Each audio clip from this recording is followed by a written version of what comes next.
For the good of the people, the United States creates departments to oversee different industries in the homeland. Until the attacks on the World Trade Centers in New York, a department to secure American protection had not been necessary.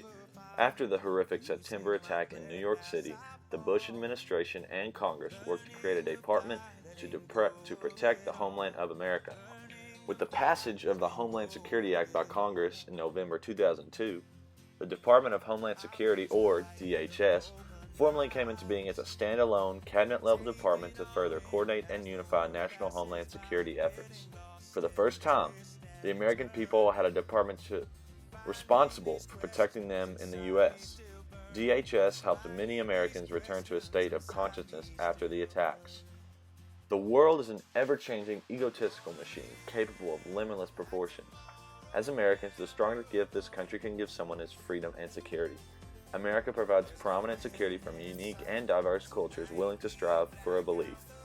The new terrorist organizations in this world are plaguing innocent countries. To defend these attacks, American Homeland Security cannot cease. In 2001, a terrorist organization known as Al-Qaeda infiltrated America's borders and set out to denounce democracy by organizing attacks. Americans, shocked by the attacks, became fearful for their lives. America's defense systems plan and prepare for attacks like this every day. Yet, Islamic extremists were able to penetrate lines and plan a ruthless assault. Homeland Security faces a tough task going into next year. ISIS reportedly gains new members each day and pins them against the U.S. and other countries. Potential radicals lurk in camouflage across the U.S., and DHS can barely prevent it.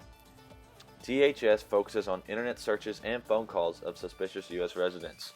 Illegal as phone tapping might be, it is a method of DHS effort to keep America safe. Homeland Security needs to take more control over the internet and locate potential radicals. As more countries deny rights to poverty-stricken citizens, America has an even greater appeal. Thousands of immigrants are fashioning themselves into American culture each year. A majority of the immigrants living here are illegal and have breached U.S. borders. These immigrants are not known to the U.S. and could be planning an attack to terrorize America. To limit these illegal immigrants, laws must be made and border patrols must be upgraded. Speaking with Jeff Speed of the Owensboro Police Department, he elaborates on the problem DHS faces in the U.S.